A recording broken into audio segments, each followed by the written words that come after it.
Fil-ġranet li għaddew, grupp ta' artisti ispiraw ruħhom mid-dokumenti notarili, speċjalment dak tad-doti, li fost affarijiet oħra kienu jinkludu lista ta' ħwejjeġ mogħtija lill-arusa.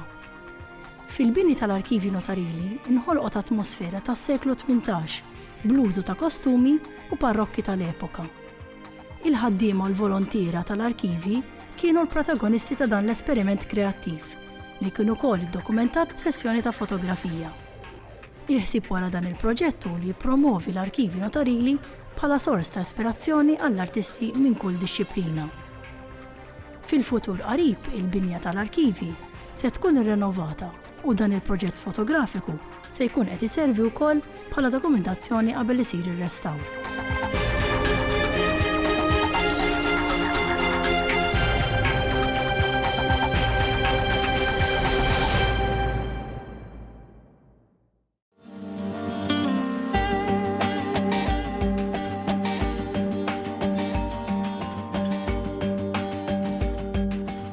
Caroline, l-għazla ta' ħwejġ illum kienet fidejk. Ikolli nammetti li immaġinajtom daqsxejn iżjed skomdi, ma qiegħed komdu ħafna.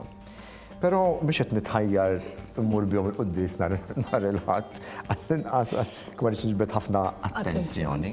Ħa nitkellmu ftit fuq il-ħwejjeġ li ntużaw għal din il-photoshoot. X'kienet l-epoka? Ara dan qegħdin nitkellmu bejn il-barokk illi kien eżuberanti ħafna u r-rokoko, illi kien frivolu immens. Dan qed nitkellmu dejjem fuq kostum illi kien jilbsu s-sinjur. Li jmur il-ballijiet, li jiddeverti, li għandu l-ħin, li għandu l-flus.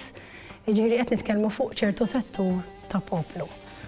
Però il-ħwejjeġ dejjem juru l-identità u qed juru ħafna fuq il-persuna.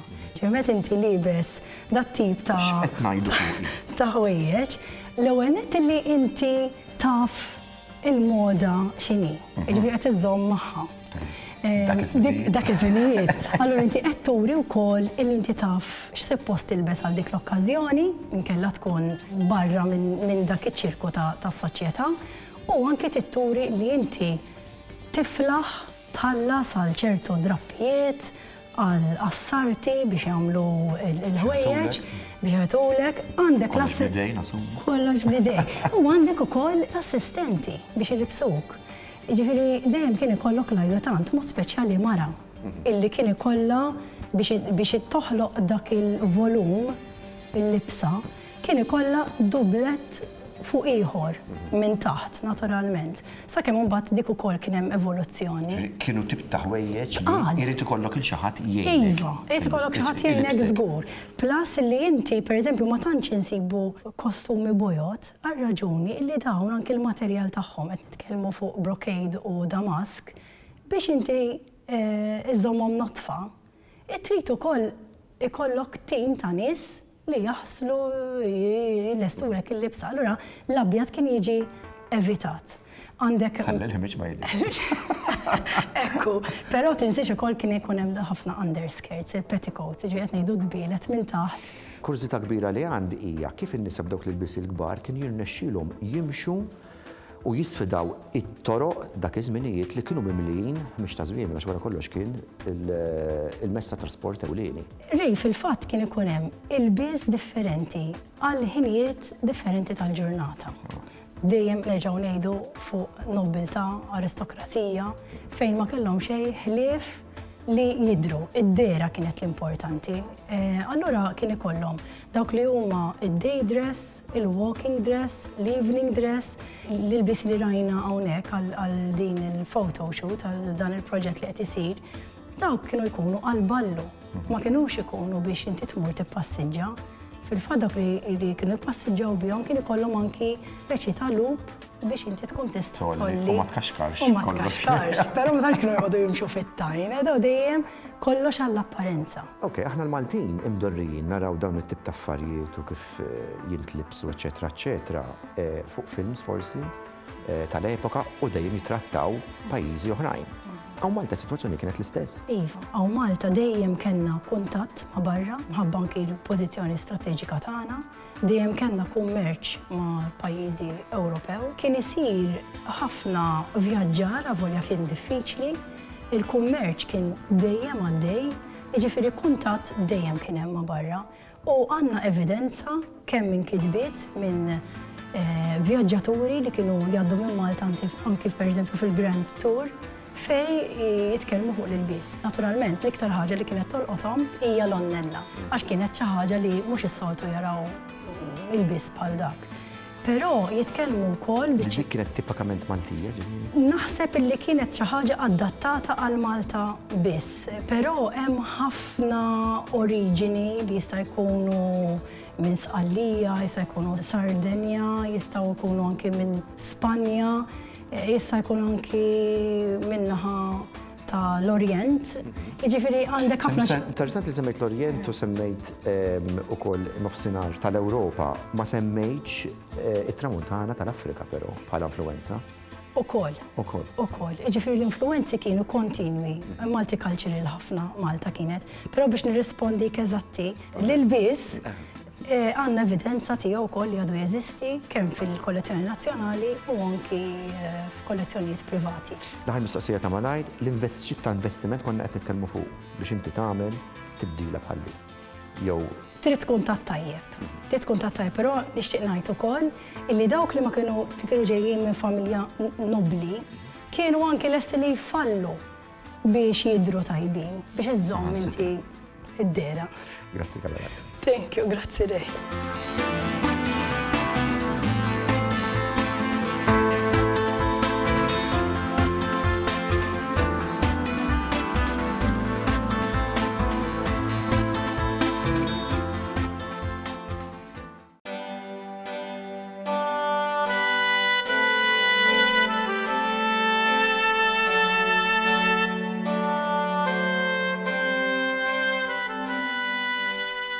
Marcel Genovese biex nitkellmu fuq l-istili tax-xar li inti għamilt għal din il-sessjoni fotografika.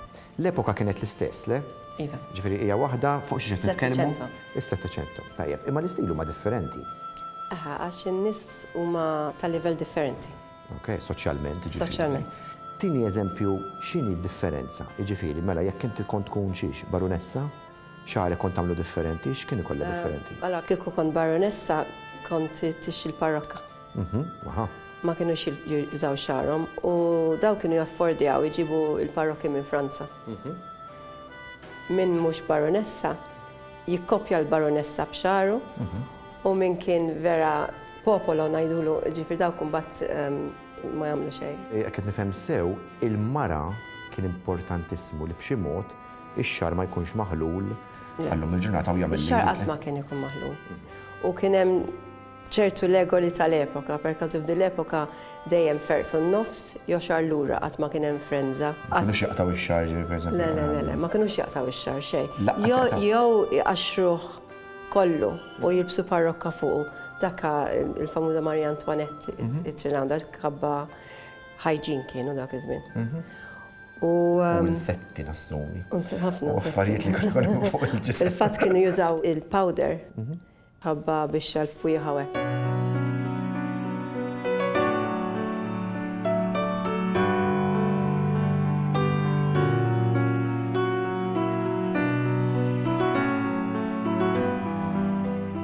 L-irġiel? L-irġiel kienu bil-parrokki wkoll. Ukoll. Kollha mhux kollha? Mhux kollha. Imma x-xar, ngħidlek l-irġiel araj kien hemm. Li ma kontx issib il-haircuts definite. Ħafna minn nies imma kienu jħallu xarhom jitwal. U l-irġiel mbagħad in-nobbli kienu jibsu dawk il-parrokki l-kbar kollha nokkli jolbojod bir-rom. Li bdiet minn 1700. Zeba ma kienx teżista għax kien hemm il-parrokki u l-parrokki nassumi kienu jsiru wkoll minn xar. Minn xar veru. Minn xar veru. Jew minn suf, jew minn jak. Minn suf ukoll? Yes. Ma kienx ikun daqsxejn oħxon? L-ewwel parrokki mis-suf kienu jisiru. Mis-suf. L-aħħar mistoqsija Marcel, għal dan it-tip ta' xogħol għal din il-photo shoot kellek bżonn tagħmel riċerka partikolari. Jiena personali nħobb nuża il-portraits għax dawk ikunu actual. Għax inti jekk inti xi ħadd tagħmel portrait. Mużewijiet ġifieri. Jien mużewijiet tiegħi. Per każu ir-riċerka għal di shoot għamilta fuq il-ktieb ta' Nicolas De Piro għax dik kienet Maltija. Ġifieri mhux qed nużaw is-Settecento ġo Franza, jew ġo l-Italja, jew ġo Spanja, qed nużaw Malta. Allora riċerka fuq portraits Malti. Grazzi Marcel, ċertament jirrifletti li x-xar importanti dejjem kienu kif għadu. Dejjem jibqa'. Ħlif tiegħi.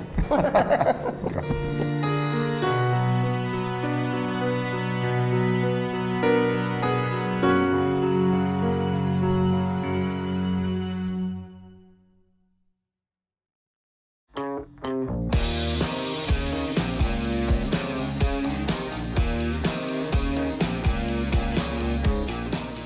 Amanda, I'm assuming it's not every day that you get the opportunity to shoot people in period costume like this, and then again do it in a setting which is very close to the actual dates. Of course, this is a very unique opportunity for me to do this kind of photo shoot. At the beginning, it was just an idea. I talked to Joan, like, I want to photograph a girl just by this setting. And it started like a snowball, growing and growing. And then when we have the Christmas drink, and designer Caroline, she came in and said, oh, I'm very excited about this project. And then we involve more people and more models. So that's what you see today. So 1 model to 7. Okay, obviously the whole shoot has an intention of creating consciousness, of getting more people involved in the restoration of all the notarial archives. Yet again, okay, now I'm asking you as a photographer, okay, how do you manage to capture the essence of what was? Of course, there will be a lot of editing involved. I want it to be as flamboyant as possible. And the flamboyancy, I would assume, is in line with the period, no? And the way people used to live their lives. Yes, in those periods of time, they like to use bold color, very saturated. So I hope to create that sort of look as well. Would you say you prefer these sorts of shoots or other commercial shoots? I like them both. I love work with people. And this different area brings me different experience and work with different people. I love it. Excellent. Thank you very much, Amanda. You're welcome.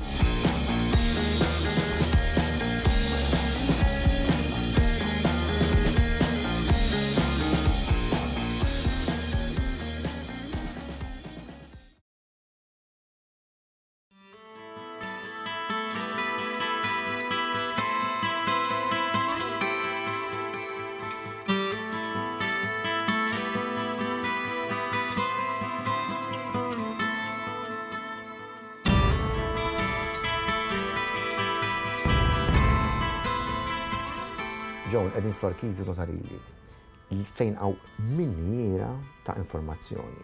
L-ewwel, xajdu, l-ewwel notamenta xi tkun, l-ewwel dokument minn meta id-data tiegħu? L-eqdem dokument notarili li għandna imur lura l-1431 huwa minn Għawdex. Mbagħad bħala volum, l-eqdem volum notarili li għandna huwa tal-Notar Paolo Bonello u jmur lura 1467. Immaġina rej, l-Amerika da ġiet skoperta. U aħna hawnhekk diġà għandna dokumenti li qed jixdu din informazzjoni kollha fuq is-soċjetà Maltija. Soċjetà Maltija li hija ovvjament magħmula minn faxex differenti ta' nies kollha qegħdin quddiem in-nutar. U qed jgħidulna x'inhu ma jagħmlu kuljum ġurnata b'ġurnata. Hija xi ħaġa imprezzabbli. Għalhekk dal-arkivju huwa magħruf bħala l-omm tal-arkivji kollha. U aħna gburin ħafna li qed nippruvaw nippreservawh u nħajru kemm jista' jkun riċerka li ssir ġodda l-arkivju. Nibdew mill-informazzjoni fil-verità li hemm ġo fihom. Jiġifieri mhux qed nitkellmu biss fuq sempliċement kuntratt, imma qed nitkellmu fuq tip ta' informazzjoni dettaljata, karattru ma nafx ta' persuna meta qed nitkellmu fuq skjavitu, fuq xi qed nitkellmu. Hawnhekk ġodda l-arkivji prattikament hawn maqful l-istejjer ta' dawk in-nies illi b'xi mod jew ieħor anke sabu ruħhom Malta, jiġifieri anke l-istejjer ta' dawk li mhumiex Maltin. Kif qatt inti bħall-iskjavi nafu li Malta kienet ċentru għall-traffikar tan-nies. Il-kavallieri għamlu minn kollox biex din l-ekonomija tkun waħda b'saħħitha għax kienet tirrendilhom ħafna flus. U għalhekk insibu dawn l-istejjer ta' ħafna nies, popli sħaħ illi b'xi mod jew ieħor għaddew anke minn Malta biex jiġu mibjuwa postijiet oħra. Issa tajjeb li ngħidu wkoll illi il-nutara fiż-żmien ma kinux il-volumi tagħhom jużawhom esklusivament biex jiktbu l-atti notarili biss, imma kultant isib ukoll li l-nutara kienu jagħmlu affarijiet oħra. Pereżempju, jekk jiġri xi ħaġa li tkun ta' interess ġenerali kbir, bħal pereżempju kellna terremot tal-1693, insibu rakkont minn nutar fejn qed jgħid eżattament bid-dettall da x'ħass waqt it-terremot. Jekk pereżempju għandna l-assedju, insibu rakkont ta' meta ġie il-Gran Soccorso u nsibu n-nutar baldacchino li qed jikteb fis-7 ta' Settembru fil-11 ta' billej fil-volum tiegħu.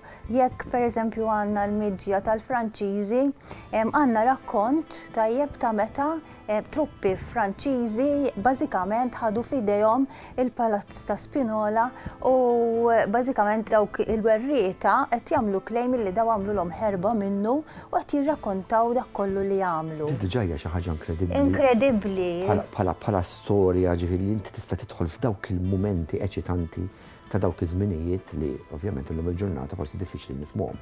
Barra minn hekk ukoll milli nista' nifhem anke il-lingwa ta' kif inhi miktuba ukoll hija minniera oħra ta' informazzjoni ta' kif il-Malti inbidel żviluppaw x'tip ta' kliem kien jintuża għalkemm huma miktubin bil-Latin u bl-Isqalli? Iva, hawnhekk insibu minniera ta' informazzjoni fuq il-kliem Malti qadim, infatti ħafna mill-istoriċi li studjaw minn fejn ġejjin il-kliem Malti qadim użaw dal-arkivji, nsemmu fost oħrajn il-professur Wettinger, illi ir-riċerka li għamel tiegħu fuq l-ismijiet tal-postijiet Maltin u għawdex ħadhom minn dal-arkivji u kif ukoll tana ktieb sabiħ ieħor fuq kliem Malti qadim illi ħafna minnu huwa riċerkat minn dan l-arkivju. Issa dan ħatajt li ma kif arkivju notarili li huwa biċċa kbira tiegħu miktub bil-Latin, jew bit-Taljan, jew inkella bil-Franċiż għandna u bl-Ispanjol, bil-Ġermaniż, ġifieri għandna b'ħafna lingwi.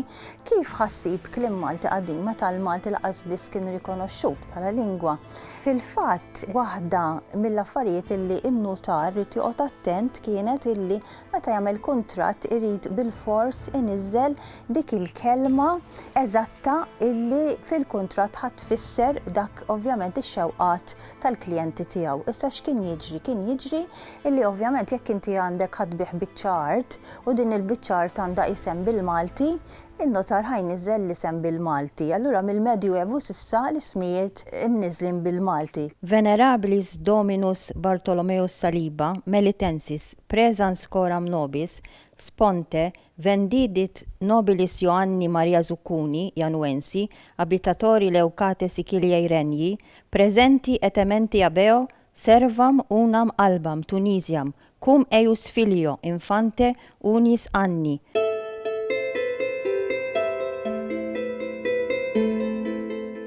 Jekk inti għandek bennej u dan il-bennej qiegħed quddiem in-notar flimkien ma' min qabdu x-xogħol u qed jgħidlu li jrid jagħmel ċerta xogħol fejn irid juża xulliel, fejn irid juża kileb, fejn irid jagħmel blata. Dana kollu qed jitniżżel dal-kliem tekniku qed jitniżżel bil-Malti. Issa sabiħ ukoll inkunu nafu li mhux kliem biss, għandna ħafna kliem li ġibnieh minn hawnhekk, però għandna wkoll użanzi. Għalfejn il għaliex ħafna drabi in-notar kien jgħid illi din il-ħaġa ħassir skont l-użanza ta' Malta u jfisser din l-użanza x'kienet. Per eżempju, jekk se jmorru jibaħru, tajjeb u ħajajt illi dan id-baħħir ħajsir skont l-użanza ta' Malta. Wara ħajfisser x'kienet eżattament tfisser din l-użanza. Għandek affarijiet oħra, per eżempju l-quċċija kienet tfisser xi 6 omniet qamħ illi kienu jingħataw propjament fl-ewwel ta' Novembru lil-fqar.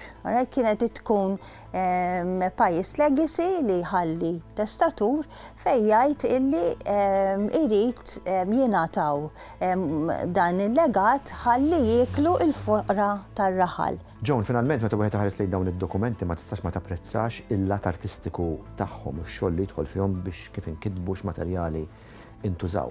Il-proġett fotografiku l-intenzjoni tiegħu hija biex jgħin ukoll fir-restawru l-preservazzjoni tagħhom, le? Dan il-proġett li qed nagħmlu llum huwa biex nuru illi arkivju mhuwiex xi post mejjed. Arkivju huwa post ta' riċerka però huwa post ħaj.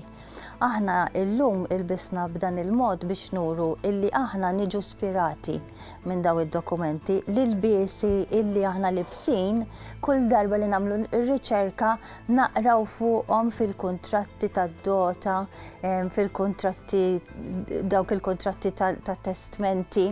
Ġifieri aħna niġu spirati minn dawn il-kuntratti. Issa bħalma aħna niġu spirati ħsibna illi għalfejn l-artisti wkoll m'għandhomx jiġu spirati minn dan it-teżor kbir li għandna. U l-artisti kol ma trid illi inti forsi tqabbad dik in-naqra interess fihom u tibda biex turihom il-ġmiel li hawn. Kif qed tara quddiemek hawn ħafna anke bindings illi huma ta' interess kbir u ma ta' interess mhux li tistudjhom biss bħala binding, ġifier bħala parċmina u xem fuqhom, imma huma ta' interess ukoll għax jistgħu jispiraw pereżempju print designer li joħroġ xi prints minnhom. Il-kontratti tad-dota tagħna bl-ilbiesi kollha bid-dettalji tagħhom. Min jaf jispiraw xi fashion designer li joħloq xi tip ta' moda minnhom. Dawn huma kollha affarijiet ir-rota ma vvintajniex aħna, ġifieri nafu illi dawn l-affarijiet dejjem wieħed jimxi u jibbildja fuq ħadd ieħor. Allura aħna qed niftħu l-arkivji tagħna u ngħidulhom hawnhekk huwa post fejn nilqgħu il kulħadd l-idejat ta' kulħadd tajjeb. Basta ovvjament ikunu nies professjonali il għaliex kif għadlek aħna nħossu responsabilità kbira, dan huwa teżor li ġie fdat f'idejna u aħna dan it-teżor kemm jista' jkun inqisuh bħala wieħed mill-akbar teżori li għandna f'Malta għalkemm qatt ma ġie mod importanza. Missa dik il-ħaġa rridu nbidluha u dan irridu nagħmluh at the forefront tat-teżori tagħna.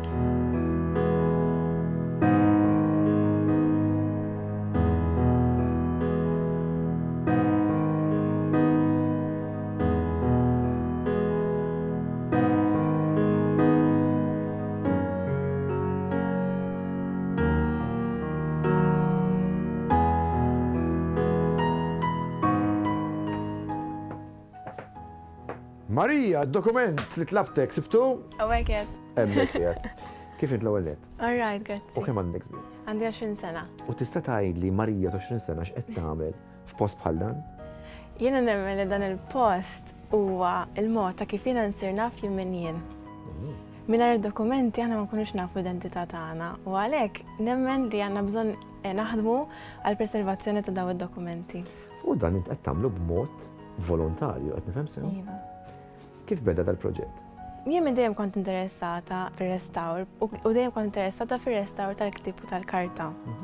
kont lucky li kelli l-kuntatt ma' Joan u istedintni biex niġi nara u ngħin kif nista' u minn dakinhar nista' ngħid li sibt il-vakazzjoni tiegħi hawnhekk. Jiġifieri u dina il-kwistjoni tar-restawr inti għadek titkompli tistudja. Ħafna, jiena hawnhekk ma nagħmel l-ebda tip ta' restawr, però ngħin kif nista'.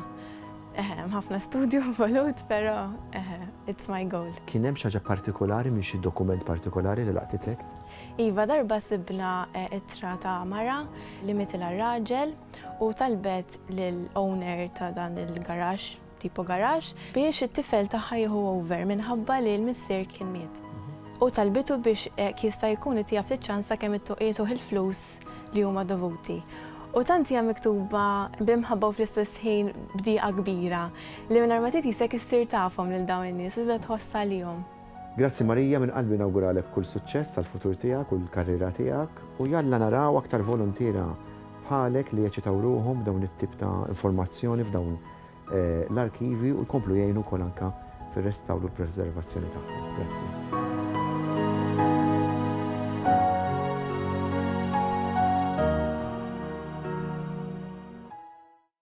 Id-dram ġdid ta' Alfred Buttigieg mela hawn xi manikomju. Isegwi l-manjir u l-umorizmu ta' 4 xjuħ li jgħixu f'kamra ġewwa l-isptar tar-riabilitazzjoni Caring Greg. Iżda la taħsbux li dawn huma xi qaddisin li għaddu l-jum kollu jżebbġu f'xi kuruna jew jitolbu. Dan id-dram ser jittella ġewwa l-Kavallier ta' San Ġagbu l-Belt Valletta mill-ġimgħa 4 sal-ħadd 6 ta' Marzu u mill-ġimgħa 11 sal-ħadd 13 ta' Marzu fit-8 ta' filgħaxija taħt id-direzzjoni ta' Tyring Grima, produzzjoni għall-udjenza matura.